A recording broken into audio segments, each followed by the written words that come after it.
الحمد لله رب العالمين والصلاة والسلام على سيد الأنبياء والمرسلين نبينا محمد وعلى آله وأصحابه أجمعين أما بعد. قال الله تعالى: أعوذ بالله من الشيطان الرجيم ومن ورائهم برزخ إلى يوم يبعثون. بھائیو دوستو، شہید اللہ رب العزت کے ہاں جو انعام و اکرام پاتا ہے اور اس کی طرف سے خاص فضل اور اس کی عنایت کو دیکھ کر اللہ رب العزت سے وہ تمنا اور آرزو کرتا ہے کہ اللہ تو دوبارہ مجھے دنیا میں بھیج تاکہ میں تیری راہ میں پھر شہید ہوں.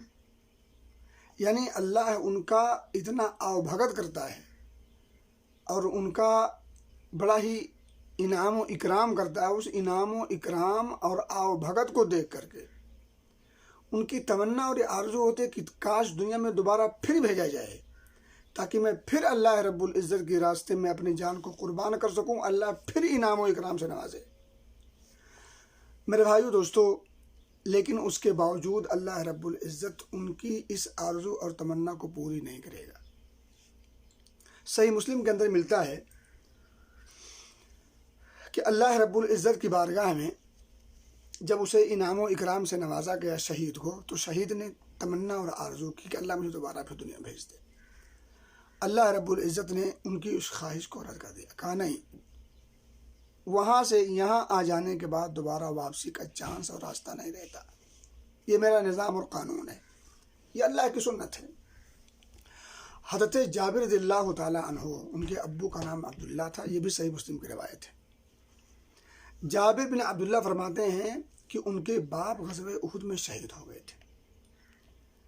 ظاہر سی بات ہے، باپ کی جدائی تھی تو تھوڑا بہت غم تو لاحق تھا ہی. نبی اکرم صلی اللہ علیہ وسلم نے ان کی دل جوئی کرتے ہوئے کہا: جابر، تمہیں پتہ تمہارے ابا کے ساتھ اللہ رب العزت نے کیا معاملہ کیا ہے؟ حدیث لمبی ہے. آپ کے ابا نے اللہ رب العزت سے آرزو کی تھی کہ اللہ مجھے دوبارہ دنیا میں بھیج تاکہ اس انعام و اکرام سے اور محظوظ ہو سکوں اور اہل دنیا کو خبر کر سکوں کہ اللہ رب العزت کے راستے میں جان کو قربان کرنا ایک کتنا مناسب عمل ہے اور کتنا سنہرا عمل ہے، تاکہ میں اہل دنیا کو مزید خبر کر سکوں. یہ بھی ایک فائدہ ہے. اللہ رب العزت نے ایسا نہیں ہونے دیا. میرے بھائیو اور دوستو، صحیح مسلم کے اندر یہ بھی ملتا ہے کہ اللہ رب العزت شہداء کی روحوں کو سبز پرندوں کے جوف میں یا ان کے سینوں میں داخل کر دیتا ہے اور وہ جنت میں جہاں چاہتی ہیں پھرتی ہیں. جنت میں شہداء کی روحیں جنت میں، روحیں بھٹکتی اٹکتی نہیں. دوسری بات یہ ہے، یہ تو اچھوں کی بات ہو گئی. برے لوگ بھی دنیا میں واپس دوبارہ آنا چاہیں گے، لیکن وہ کس لیے آنا چاہیں گے؟ لعلی اعمل صالحا فیما ترکت کلا. اللہ رب العزت نے کہا ہرگز ایسا نہیں ہو سکتا. وہ کہیں گے اللہ مجھے دوبارہ دنیا میں بھیج دے، میں صرف عمل صالح کروں گا، دنیا سے بالکل بے رغبت ہو کر کے کٹ کر کے بس تیری والی کروں گا، اچھے عمل کروں گا، تجھے خوش کرنے کے کام کروں گا. لعلی اعمل صالحا فیما ترکت کلا. اللہ نے کہا نہیں آئے، اب ہو گیا جو ہونا تھا. امتحان بار بار نہیں ہوتا، ایک بار ہو گیا. ومن ورائہم برزخ الی یوم یبعثون. اب قیامت کے دن، یعنی جس دن اٹھایا جائے گا، اٹھائے دیے جانے والے دن کے درمیان اور اب یعنی موت کے درمیان اب آڑ اور حائل پیدا کر دی گئی. اب دیکھیں، اسے بھی آپ جانتے ہیں، 3 طرح کا عالم ہوتا ہے. عالم دنیا جس میں ہم سانس لے رہے ہیں، اور ایک ہے عالم آخرت جہاں حساب و کتاب، پھر اس کے بعد جنت و جہنم. اللہ ہم سب کو جہنم سے بچائے، جنت میں داخلہ نصیب فرمائے. ان دونوں عالم کے بیچ میں ایک عالم ہے عالم برزخ. عالم برزخ کے بارے میں اللہ نے فرمایا وَلَٰكِن لَا تَشْعُرُونَ. اس کی کیا حقیقت ہے، کیا ماہیت ہے، کیا کیفیت ہے، تم اس کا شعور و ادراک نہیں کر سکتے. اور میرے بھائیو دوستو، آخری بات میں بتا دوں آپ کو، بلکہ آخری سے پہلی بات، اللہ رب العزت نے قرآن میں فرمایا ان الابرار لفی نعیم، ان الابرار لفی علیین، وان الفجار لفی جحیم، وان الفجار لفی سجین. میرے بھائیو، اللہ کی نعمت کو چھوڑ کر ابرار لوگ تو یہاں نہیں آئیں گے، اور فجار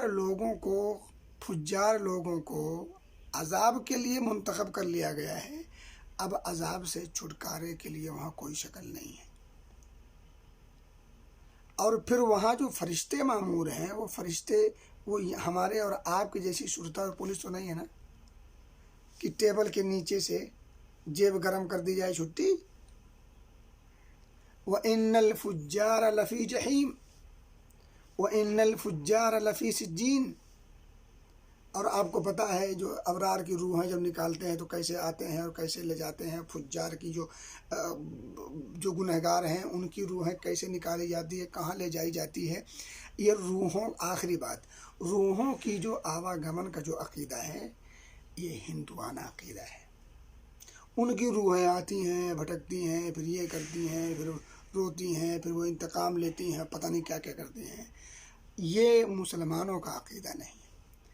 ہم نے اور آپ نے دیکھا ہوگا بچپن میں, اب تو خیر نہیں, پیپل کے درختوں پر وہ ہانڈی لگائی جاتی تھی سراہی نما, وہاں کچھ کھانے پینے کی چیزیں رکھی جاتی تھی, اس میں پانی رکھے جاتے تھے. وہ ہندو لوگ کرتے تھے. جب ان کا کوئی عزیز, کوئی قریبی مر جاتا تو اس کے بعد وہ بڑی سی ہانڈی, وہ مٹی کی سراہی نما, اس کو لے جا کر کے وہ رسی سے باندھ کر کے اس پیپل کے درخت میں لٹکاتے تھے, اور اس کے دائیں بائیں آگے پیچھے نیچے کچھ کھانے پینے کی چیزیں بھی رکھتے تھے. تو وہ روح جب آئے گی ان کے عزیز کی تو وہ اس میں سے پانی پیے گی, اس سے کھائے گی, وغیرہ وغیرہ. یہی کچھ عقیدہ آج مسلمان بھی رکھتا ہے. نام الگ ہے, روحوں کی آمد اور روحوں کا آواگمن. ہندی میں آواگمن کہتے ہیں, اسی کو ہم اردو میں آمد کہتے ہیں. ہم بھی کہتے ہیں نا, ہمارے کچھ بھولے بھالے بھائی, روحیں آئیں گی, آتی ہیں, بھٹکتی ہیں. گھر میں اچھے اچھے پکوان, اچھے اچھے لباس, گھر کی صفائی ستھرائی, لیپا پوتی. روح آئے گی تو اچھے پکوان دے کر کے, اچھے کپڑے دے کر کے, گھر کی صفائی ستھرائی دے کر کے خوش ہوگی. میرے بھائی, اگر وہ ابرار ہیں, نیکوکار ہیں, تو اللہ کی نعمت سے محسوس ہو رہے ہیں, اور اللہ کی جو نعمتیں انہیں میسر ہیں ان نعمتوں کے مقابلے میں اس گھر کی صفائی ستھرائی اور حلوہ اور ماڈھا کی کیا حیثیت ہے اس کے مقابلے میں. اور اگر وہ فجار ہیں, گنہگار ہیں, تو چند لمحے کی اس خوشی کا کیا فائدہ. تو یہ ہندوانہ عقیدہ ہے, شرعی عقیدہ, اسلامی عقیدہ نہیں ہے. اس لیے اسلامی تصورات کو سمجھنے کی کوشش کیجیے, اور غیر اسلامی تصورات سے اپنے دامن کو پاک و صاف رکھنے کی کوشش کیجیے. اللہ ہمیں غیر اسلامی تصورات و خیالات, سوچ و فکر سے اللہ میں محفوظ رکھے اور بچائے, اور نبی پاک صلی اللہ علیہ وسلم کی سنت مطہرہ کو پڑھنے کی توفیق دے, اس پر عمل پیرا ہونے کی توفیق دے. مولا ہمیں اسی حال پہ رکھ جس حال میں تیری رضا ہے, اپنی رضا سے ہمیں دور نہ رکھ مولا. اللہ ہمیں حسن عمل, حسن خاتمہ کی توفیق دے. آمین.